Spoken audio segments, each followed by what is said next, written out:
Šiemet Lietuvos kaimo plėtros 2007-2013 metų programos kaimo turizmo veiklos skatinimo priemonės įgyvendinimui buvo skirta 43 milijonai litų. Gautos 103 paraiškos, kuriuose prašoma 1 milijono 200 tūkstančių litų paramos. Tokiam pareiškėjų aktyvumui įtakos turėjo sprendimas paramą kaimo turizmo veiklai skirti tiems pareiškėjams, kurie realiai ūkininkauja ir šią veiklą ketina sudominti turistus.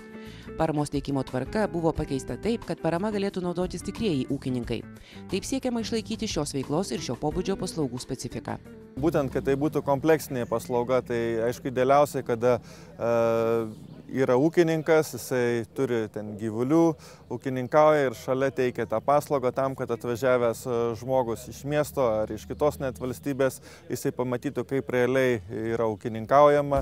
Iš viso kaimo turizmo veiklos skatinimo priemonės įgyvendinimui 2007-2013 metais skirta virš 160 milijonų litų ES paramos.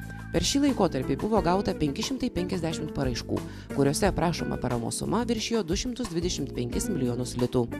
Buvo patvirtinta 281 paraiška, o paskirta paramos suma sudarė kiek daugiau nei 108 milijonus litų. Mes tikrai traukiam užsienio svečius ir savo unikalia gamta, savo nuoširdumu, nes dauguma atvažiavę jie pajunta tą lietuvišką nuoširdumą, tą lietuvišką dvasią. Mes tikrai stengiamės juos priimti kaip galima šilčiau. Tam, kad į kaimo turizmo veiklą galėtų įsitraukti kuo daugiau kaimo gyventojų, nuo 2009 metų įgyvendinantiems smulkius iki 150 tūkstančių litų paramos numatančius projektus buvo sudaryta galimybė paraiškas teikti supaprastinta tvarka. Ši tvarka numato supaprastintą paraiškos formą, į kurią integruotas verslo planas, taip pat buvo sutrumpintas ir mokėjimo prašymų vertinimo laikotarpis, numatyta galimybė mokėjimo prašymus pateikti kartu su paraiška.